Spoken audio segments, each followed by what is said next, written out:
जय माता दी दोस्तों, जयकारा शेरावाली दा बोल सांचे दरबार की जय। मैं पंकज शर्मा हाजिर हूँ आप लोगों के बीच में आपके अपने YouTube चैनल ज्योतिष दर्शन के माध्यम से।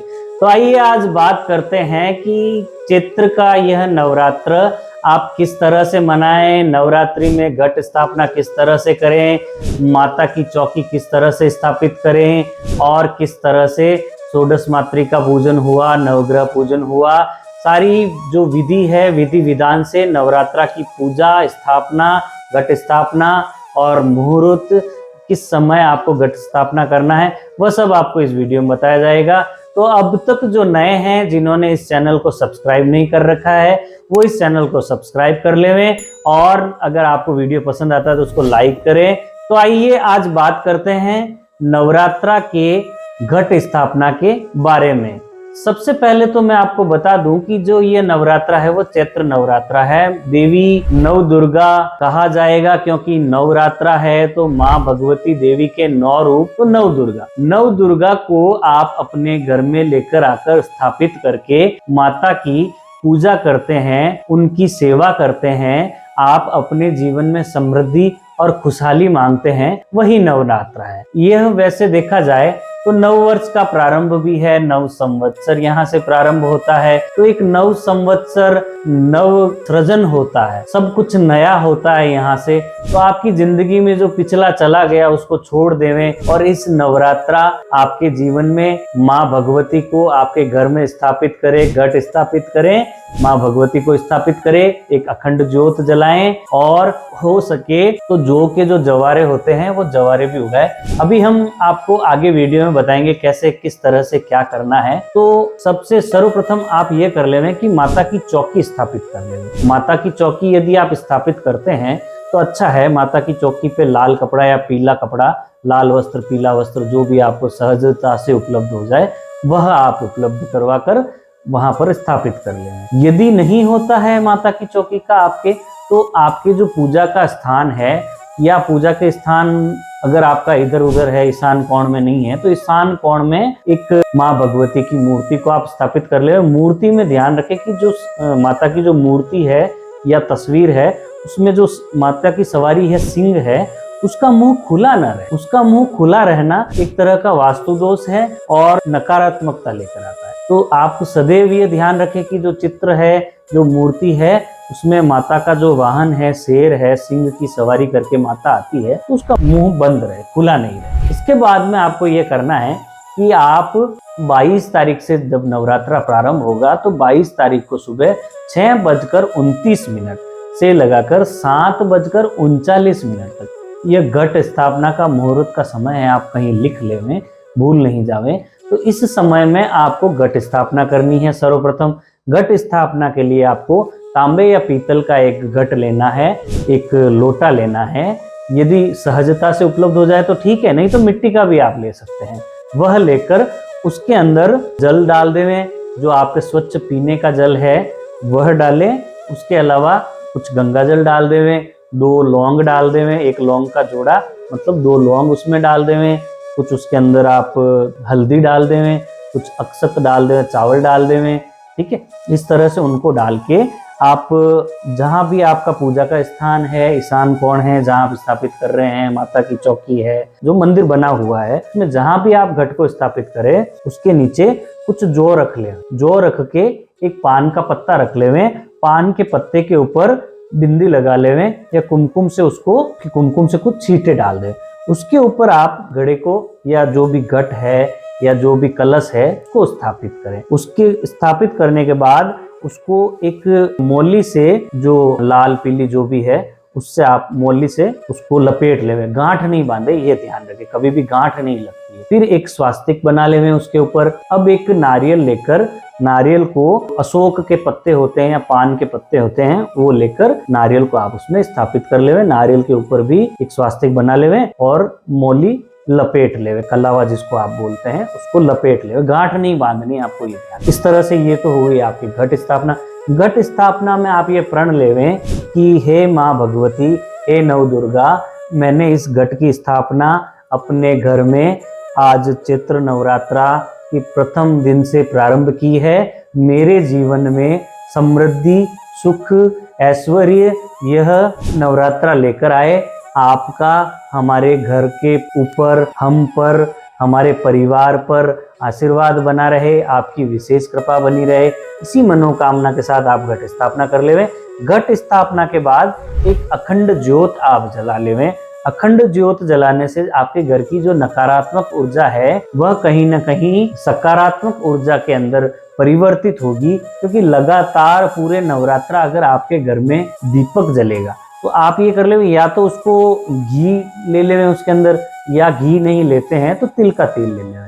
तो उस दीपक को आप जलाते समय यह ध्यान रखें कि वो बुझ नहीं पाए, इसलिए जो लालटेन होती है, लालटेन के ऊपर का जो कांच होता है, गोला होता है, वो आप उसके ऊपर रख देवें तो उसका प्रभाव भी नहीं पड़ेगा। हवा आ रही है या इधर उधर से कुछ भी है उसके, तो वो ठीक रहेगा। उसको, यह भी हो गया, घट स्थापना हो गई। उसके बाद आपने दीपक जला लिया, अखंड ज्योत जला ली। उसका ध्यान रखें समय समय पर घी अगर आप कर रहे हैं तो कम पड़ रहा है, घी डालते रहे। तेल से आप कर रहे हैं तो तेल डाल, यह आप ध्यान रखें। और घर के कोई ना कोई सदस्य घर में जरूर रहे, सब घर को छोड़कर नहीं जाए तो थोड़ा सा ठीक रहेगा, उसका ध्यान रह पाएगा। फिर आप षोडश मातृका बना लेवें और नवग्रह बना लेवें। 2 पट्टे लेकर उनके ऊपर कपड़ा, लाल कपड़ा, सफेद कपड़ा लगाकर नवग्रह और षोडश मातृका बना लेवें। यदि आवश्यक हो, सबके लिए नहीं है, यदि आप करना चाहते हैं तो आप बना लेवें। उसके बाद आप एक चीज करें, यह सारा होने के बाद आपको दुर्गा चालीसा का पाठ करना चाहिए। ठीक है, दुर्गा सप्तशती का भी आप पाठ कर लेवें।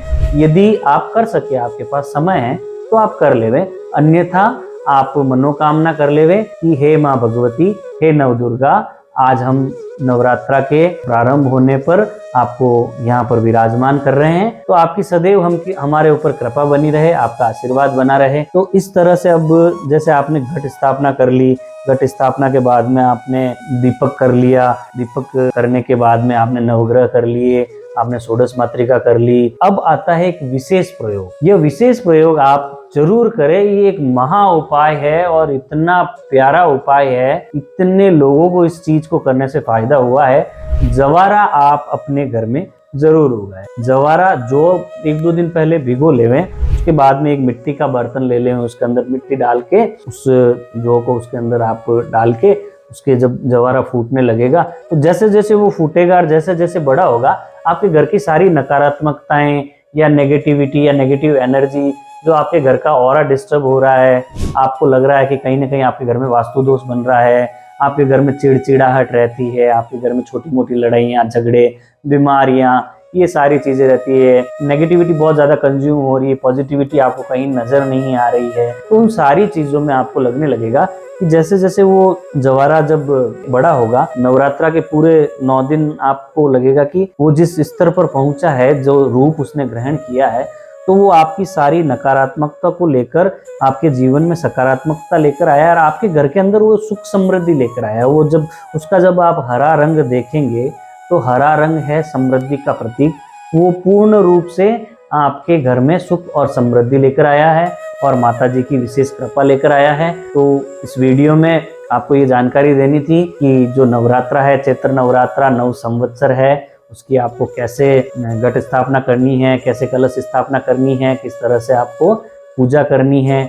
आप रोज शाम को दिया जलाकर, दिया वैसे वो आप कर ही रहे हैं, उसके अलावा भी दिया जलाना चाहे तो शाम को दिया जलाकर उसके साथ में आप माता जी की जो भी आरती है वो आरती कर लेवें, धूप कर लेवें और उसके बाद में माता को प्रसाद जरूर चढ़ावे। यह ध्यान रखें, माता जी को गुड़ का मीठा हलवा चढ़ावे, सबसे उत्तम ये रहेगा। इसके अलावा आप जो व्रत करते हैं, तो मैं कुछ विशेष आपको एक सलाह देना चाहूँगा कि व्रत करते हैं वो अच्छी बात है, माता नहीं चाहती कि उसके बच्चे भूखे रहें, लेकिन आप जो व्रत करके, उसके व्रत करने के साथ में आप अन्न को कहीं ना कहीं करके, कम करके आप दूसरी चीज़ें ज़्यादा खाने लग जाते हैं और आप बराबर खाते हैं। आप अन्न तो रोज कम खाते हैं और वो दूसरी चीजें व्रत के दिन ज्यादा खा लेते हैं, तो वो व्रत नहीं है। ऐसा व्रत आप नहीं करें तो और अच्छा है। माता नहीं चाहती कि आप भूखे रहें। वैसे आप आज का ट्रेंड इस तरह का हो गया कि सरकार की हर चीज बनती है, हर चीज मिलती है, तो कोई भी व्रत में भूखा नहीं रहता। तो थोड़ा सा व्रत का मतलब ही यही है कि कहीं ना कहीं आपके अंदर कुछ है, उसको आपको ठीक करना है, तो वो उसके लिए व्रत किया जाता है। तो अगर आप उस तरह का व्रत कर सकें तो करें, अन्यथा नहीं करें। इसके साथ आपको मैं एक चीज और कहना चाहूंगा कि आपके घर के आसपास छोटी अगर बच्चियां हैं तो छोटी बच्चियां माँ दुर्गा का रूप होती है, उनको आप भोजन कराएं। नवरात्रा में 9 ही दिन कराएं, बहुत अच्छा रहेगा, बहुत अच्छा आपको फल मिलेगा। माता रानी की आपके ऊपर विशेष कृपा रहेगी। और एक चीज आपको और कहना चाहूंगा कि माता रानी की जब आप स्थापना करते हैं, मूर्ति या तस्वीर जो भी स्थापित करते हैं, तो एक लाल चुनरी जरूर माता रानी के ऊपर आप उनको चढ़ा देवें और आप अपने मन में मनोकामना कर लेवें कि आपको माता यह चुनरी चढ़ाई है, तो इस चुनरी को चढ़ाने के साथ आप हमारे घर में विराजमान हुई है, तो सुख समृद्धि और ऐश्वर्य वैभव हमारे घर में लेकर आए, हमारे घर में सकारात्मकता लेकर आए, नकारात्मकता हमारे घर में से दूर करें और माता रानी आप हमारे जीवन में विशेष कृपा बनाए रखें। तो इसी के साथ आपको नवरात्रि की ढेर सारी शुभकामनाएं, नव संवत्सर की ढेर सारी शुभकामनाएं। आने वाला नववर्ष आपके जीवन में खुशियां लेकर आए। ज्योतिष दर्शन एस्ट्रो एंड वास्तु को आपका स्नेह, प्रेम, सहयोग हमेशा मिलता आया है और अब भी मिल रहा है। आप इस चैनल को लाइक करें, शेयर करें, सब्सक्राइब करें और हमारे द्वारा यह जो प्रयास किया जा रहा है कि आपको एस्ट्रोलॉजी और वास्तु से रिलेटेड और पौराणिक जितनी भी चीजें हैं, शास्त्रों में जो कुछ भी कहा गया है, उन सब से संबंधित जानकारियों को, व्रत हो गए, के बारे में आपको बताया जाए, जागरूक किया जाए, कैसे क्या करना है, वो सारे कंसेप्ट आपके सहजता से और सरलता से क्लियर किए जाए। ज्यादा वो क्या कहते हैं कि हा हुल्ला करके कोई चीज नहीं करनी चाहिए। ईश्वर की भक्ति आप सच्चे मन से करेंगे, दिल से करेंगे, तो अगर कुछ कम भी कर लेंगे तो वो ईश्वर आपसे नाराज नहीं होने वाला है, वो माता रानी आपसे नाराज नहीं होने वाली। कहीं कोई कमी भी रह गई तो नहीं होने वाली है, क्योंकि आप अपने दिल से कर रही हैं या दिल से कर रहे हैं। तो बस मेरा अनुरोध आपसे यही है कि यह नवरात्रा आप माता रानी को, क्योंकि परेशानियां सबके जीवन में है, कोई पैसों से दुखी है, कोई परिवार से दुखी है, कोई शरीर से दुखी है, कोई बीमारी से दुखी है, और ये सारे दुख नहीं है तो आप दूसरों के सुख से दुखी है। तो इन दुखों को दूर करने के लिए माता रानी की शरण में जाएं। माता रानी आपके ऊपर विशेष कृपा बनाए रखे, माता रानी का आपके ऊपर ढेर सारा आशीर्वाद रहे। इसी के साथ मैं पंकज शर्मा आपको अगले वीडियो में फिर से मिलूंगा। बहुत बहुत धन्यवाद।